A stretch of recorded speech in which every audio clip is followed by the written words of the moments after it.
बिस्मिल्लाहिर्रहमानिर्रहीम। अस्सलाम वालेकुम। किसी गांव में एक बहरा शख्स रहता था। एक दिन इसका हमसाया बीमार पड़ गया। सब गांव वाले इसकी इयादत के लिए गए। बहरे ने सोचा मैं भी इसकी इयादत के लिए चला जाऊं। शाम के वक्त वो भी इसके घर चल निकला, लेकिन वो बहुत परेशान था क्योंकि इसे मालूम था कि मुझे तो मरीज़ की कोई बात समझ नहीं आएगी, फिर इसकी इयादत कैसे करूँगा। आखिर इसने एक मंसूबा बनाया कि मैं वहाँ ज़्यादा देर नहीं ठहरूँगा। इसने सोचा मरीज़ से अमूमन 3 सवाल पूछे जाते हैं, मैं भी वही कहूँगा, यानी कि आपका क्या हाल है, किस डॉक्टर से इलाज करवा रहे हो, और ये कि कौन सी दवा इस्तेमाल करते हो।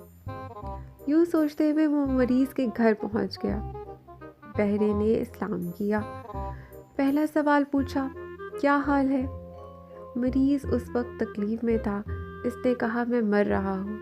बहरे ने समझा कि कह रहा है कि मैं ठीक हूँ।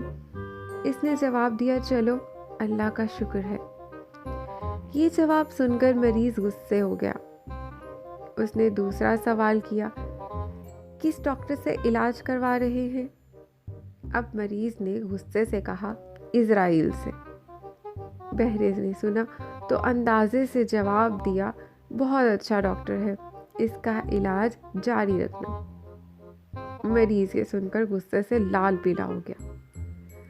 तीसरा सवाल इसने ये किया कि कौन सी दवा इस्तेमाल कर रहे हो। मरीज़ ने जलकर कहा, जहर खा रहा हूँ।